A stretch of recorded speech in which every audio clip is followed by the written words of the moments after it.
Bueno, nos vamos hasta Rancagua, hasta donde llegaron al centro penitenciario, donde se encuentra detenido Manuel Monsalve, sus abogados. Estamos viendo ahí las imágenes, parte de la defensa. Todo esto a puertas de que se cumpla el plazo que tienen para apelar a esta prisión preventiva que se determinó como medida cautelar. Nicolás Cruz nos va a actualizar esta información. Nico. Hola, Nico. Hola, Pati. Hola, Toti. ¿Cómo están? Muy buenas tardes.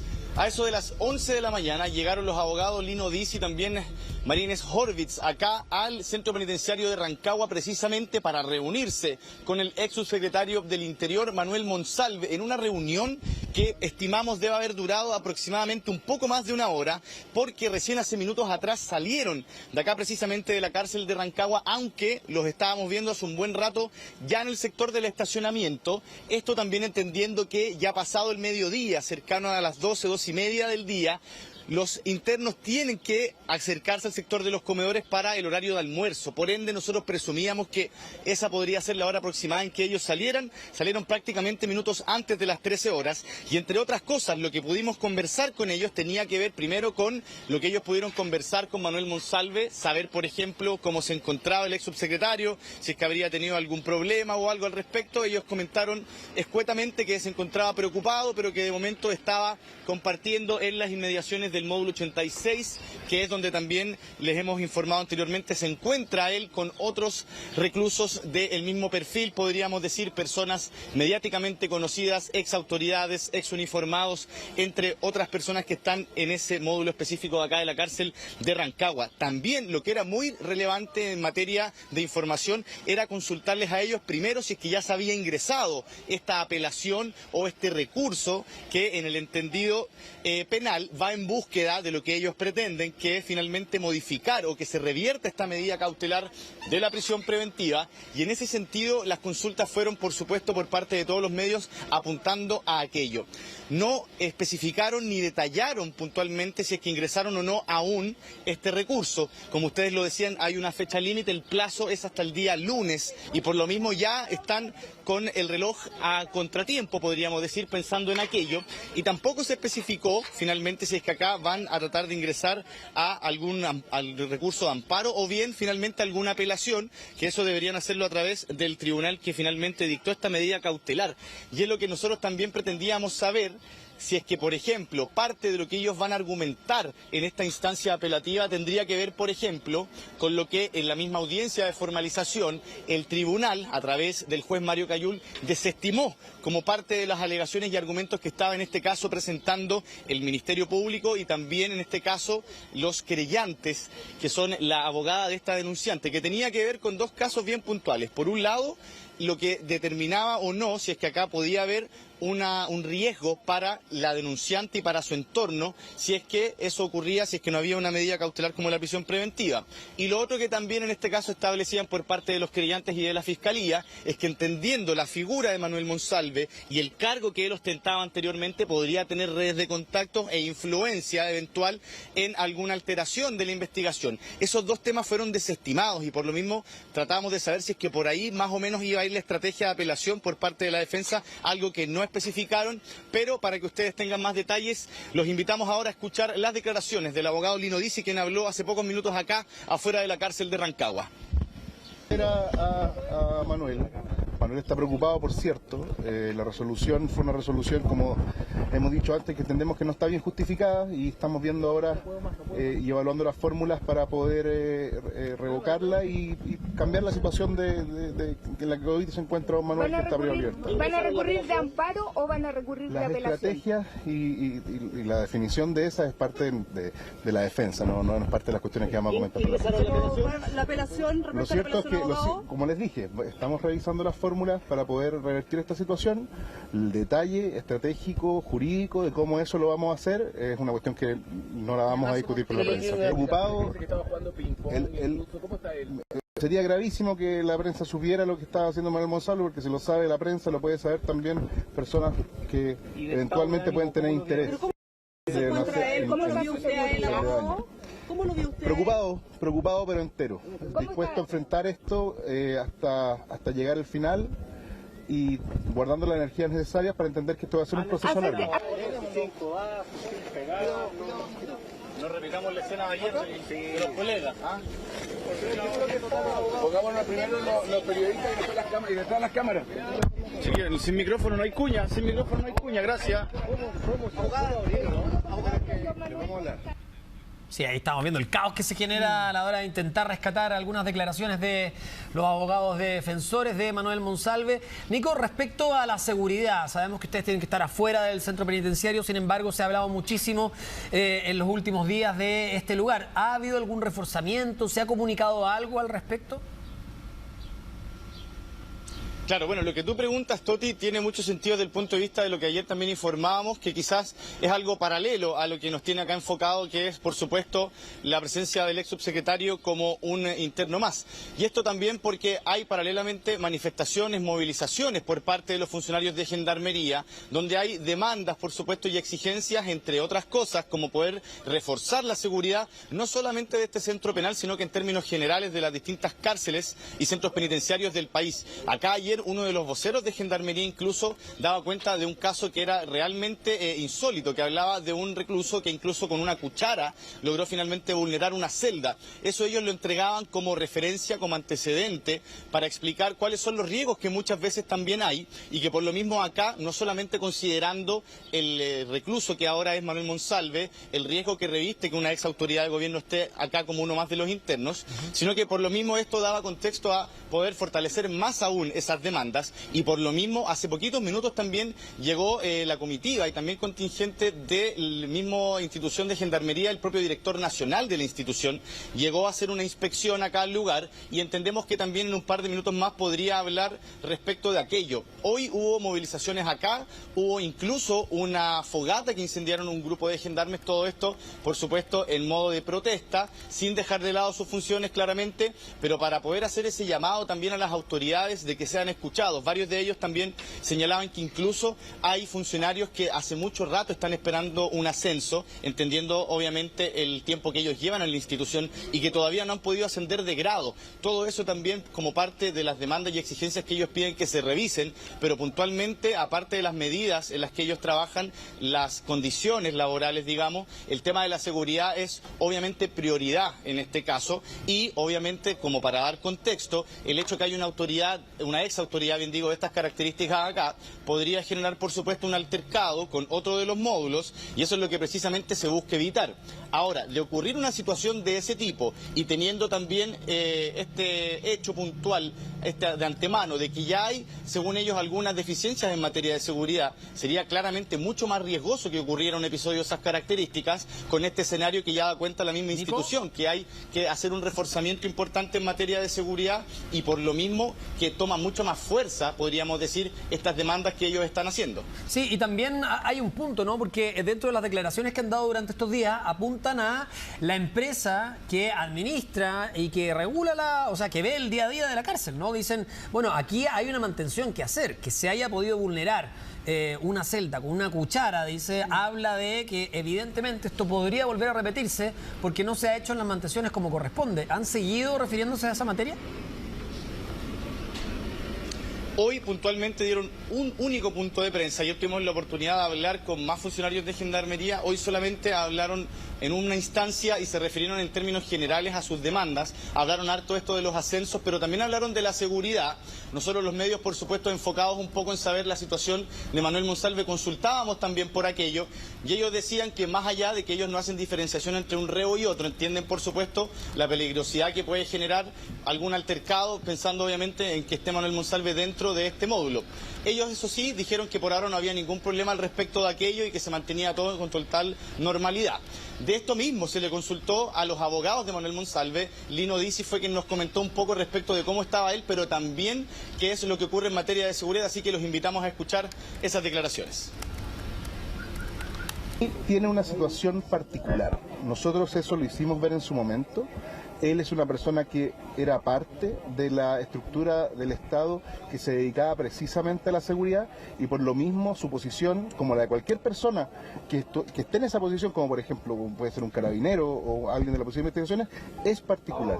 Y en ese sentido su seguridad es algo que nos tiene particularmente preocupados. De seguridad teníamos acá de forma local ayer se llegó a un acuerdo con la empresa, están realizando trabajos, se comprometieron a solucionar los temas que hay de debilidad en seguridad y estamos enfocados netamente, esta movilización responde netamente a la movilización del Frente de Trabajadores Penitenciarios a nivel nacional.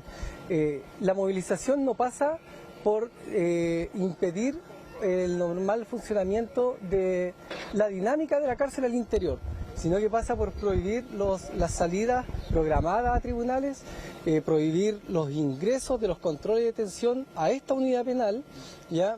Y solamente vamos a permitir que salgan, obviamente, salidas de urgencia, programaciones a horas del médico que haya costado mucho a los internos, porque nuestro espíritu no es afectar a los privados de libertad. Bueno, escuchaban ahí parte de las declaraciones en primera instancia de Lino Dizzi, pero también lo que hablábamos recién, Toti, Pati, respecto de las demandas que están teniendo en este caso los funcionarios de Gendarmería. Acá puntualmente hoy, como dentro de lo que ellos están estableciendo como medida de presión, es eso, por ejemplo, no permitir el ingreso de aquellas personas que vengan como imputados saliendo de un control de detención. Y por lo mismo son parte de las medidas que ellos pretenden ir acá adoptando a la espera de una respuesta por parte de las autoridades, y que esto claramente, pensando en lo que nos tiene acá convocado a los medios, que es saber finalmente cómo está siendo el proceso como un interno más de parte de Manuel Monsalve, claramente en este contexto del que dan cuenta los propios funcionarios de Gendarmería, toma más fuerza aún el poder saber cómo están las medidas de seguridad y si es que hay algún resguardo o no en lo que es el módulo 86 donde está Manuel Monsalve. Claro. Claro, está revisando acá, es el recinto penitenciario concesionado más, pero es el único que no tiene sobrepoblación en el país, ¿no? Entonces también ahí, bueno, claro, tiene que ver con lo que han dicho. Lo que se dice además que los módulos estarían con más distancia, más separados uno de otro, a diferencia de lo que ocurre en otros recintos penitenciarios, que eso también podría ayudar en términos de seguridad. Pero bueno, es lo que está ocurriendo a esta hora ahí en la cárcel de Rancagua, donde cumple con esta prisión preventiva Manuel Monsalve, pero vamos a seguir ahondando en este punto. Gracias, Nicolás. Gracias, Nico. Claro, vamos a tomar contacto ahora con el Palacio de la Moneda y hasta nuestra compañera Daniel Tiers, porque habló a propósito de este tema la ministra de la Secretaría General de Gobierno, la ministra vocera Camila Vallejo, que arremetió contra la oposición a raíz de las críticas que se han dirigido al Ejecutivo por este caso. Dice que están apuntando a un presunto pacto de silencio sobre esta trama. Daniel nos va a contar más. Dani, muy buenas tardes. ¿Cómo estás? ¿Cómo están? Muy buenas tardes. Sí, se ve cierta molestia, hasta incluso hastío, podría decir, en las declaraciones de la vocera de gobierno, esta jornada en el marco de esta serie de cuestionamientos, críticas que se han deslizado hacia el oficialismo y específicamente hacia el Palacio de la Moneda, luego de la denuncia en contra de quien fuera el subsecretario del Interior, Manuel Monsalve. Se cuestiona el proceder de las distintas autoridades de gobierno que fueron conociendo esta información y que muchas de ellas no hicieron la denuncia, otras que procedieron con algún tipo de defensa, derechamente dicen, de la figura de Manuel Monsalve, con este día que se le dio para poder ir a visitar a su familia, con el hecho de que no se le haya solicitado la renuncia de forma inmediata, y de ahí entonces que cada vez se está haciendo más complejo poder sostener las versiones iniciales, y donde se les pide incluso pedir disculpas a la víctima por la forma en que, o la presunta víctima, por la forma en la cual se procedió desde que se conoció la denuncia hasta que se materializó, desde que se conoce la denuncia hasta que se materializa la renuncia de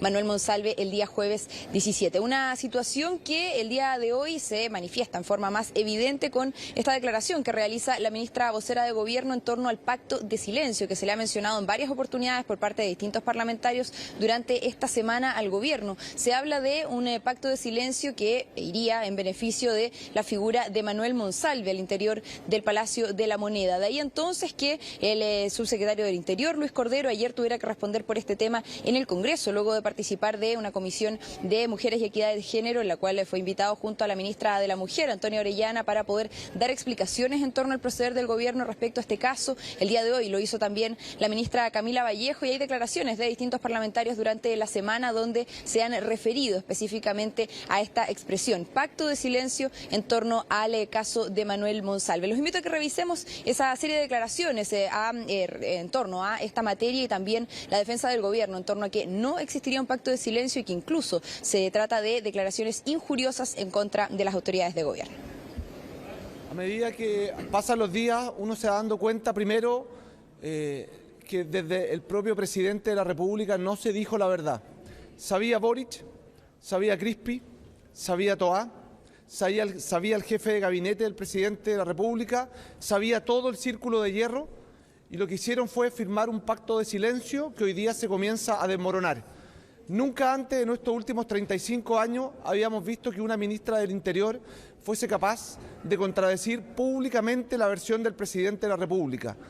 Aquí todos sabían lo que estaba pasando, lo intentaron ocultar en un pacto de silencio, le dieron tiempo a Monsalve para viajar en avión institucional y no lo sacaron sino hasta que la prensa los pilló. Aquí es el presidente de la República quien debe seguir dando explicaciones, porque lo que hemos visto hasta el momento son solo incongruencias. Desde hace algunos días, algunos personeros de la oposición han salido a repetir en coro la idea de un pacto de silencio sobre el caso Manuel Monsalve. Queremos ser tajantes como gobierno en este tema, ¿no? Y muy categóricos. En política no todo vale, no todo vale. No puede ser que un caso de violación que es de suma gravedad esté siendo usado como un botín político o electoral. Si hay algo que no hemos hecho como gobierno es guardar silencio. Tanto así que algunos nos han criticado de que hemos hablado demasiado. Además, tanto el presidente como la ministra del Interior, el subsecretario del Interior, Cordero, han prestado declaraciones voluntarias a quien lleva la investigación del caso. Por lo tanto, insistir, una cosa es la crítica en política y otra cosa son imputaciones injuriosas que buscan instalar la idea de un pacto de silencio. Y eso como gobierno no lo vamos a tolerar. No se puede ocupar las instancias parlamentarias donde la deliberación es política para hacer imputaciones que están en el límite de la injuria. Imputó mentira, habló de un plan de silencio, pacto de silencio, de obstruir información. A mí me parece que el debate político, el legítimo, está dentro de las controversias en las cuales se construye la política cotidianamente, pero hay que tener cuidado con ocupar. Así como ocupar el Código Penal para hacer la política es una muy mala fórmula, ocupar expresiones de ese tipo que salen de los rangos generalmente aceptados y que rozan el límite de la injuria, creo que no es una manera razonable, aún en debates que me parecen que deben ser ásperos.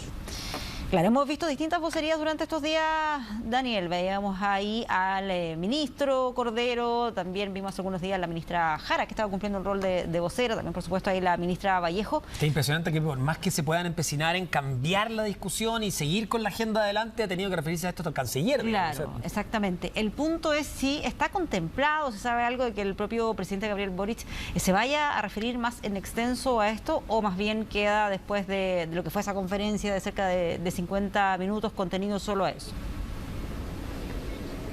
No estaba contemplado que el día de hoy tenga algún tipo de vocería, si tenía actividades, recordemos con Emmanuel Macron, que está de visita aquí en nuestro país, el presidente francés está en Valparaíso y tiene actividades ahí el presidente Gabriel Boric, pero la verdad es que hasta ahora no está contemplado que haga ningún tipo de vocería o punto de prensa y tampoco lo ha hecho en las últimas jornadas y es parte de lo que le planteábamos también en la gira a los distintos ministros, que el presidente no sale tampoco a hacer un balance de la gira y son los ministros quienes tienen que hacerlo y que de alguna forma da cuenta de cómo esto sigue incomodando a la moneda y día tras día, cuando sale un nuevo antecedente, tienen que volver a dar explicaciones y, de hecho, yo anoté algunas de las declaraciones de la ministra Vallejo. Decía, no lo vamos a tolerar, todo tiene un límite, les pedimos que por decencia se deje de usar esto del pacto de silencio y ya evidencian les decía, un hastío, una molestia más importante respecto a tener que estar respondiendo constantemente en torno a este caso y a la serie de aristas que se van desarrollando y que van saliendo, como les digo, día tras día en los medios de comunicación. Una molestia que se evidencia en esa declaración del día de hoy, pero que también, ustedes lo decían, se ha hecho en las distintas declaraciones de las distintas autoridades de gobierno que han tenido que salir a hablar por este caso. Otra de las materias que se aborda y que se plantea por parte de la oposición tiene que ver que no se trata de cuánto tiempo salgan a hablar. La ministra Vallejo decía que, y lo ha dicho en otras oportunidades, que ha habido extensas declaraciones en torno a la materia. Tiene que ver con la efectividad también y con qué se entregan esas vocerías cuando se realizan por parte de los ministros y los subsecretarios. El día de hoy, quien respondió a las declaraciones de la portavoz del gobierno fue la presidenta de Bópoli, Gloria Huth. Los invito a que revisemos sus declaraciones. Ella no puede decir otra cosa. Ella es parte de los errores comunicacionales que han acompañado todo este caso. Y aquí nadie está haciendo ninguna utilización mezquina. Aquí lo que queremos es tener claridad. Y y la información sale por goteras, y sale a través de la investigación de Fiscalía.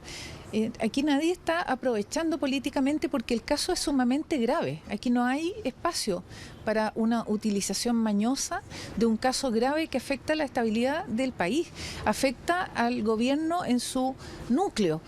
Creo que está equivocando ella esas opiniones y lo que debería hacer es promover que cada uno que tuvo un rol frente a la ciudadanía diga qué es lo que sabía, qué es lo que no sabía, qué es lo que hizo, qué es lo que no hizo.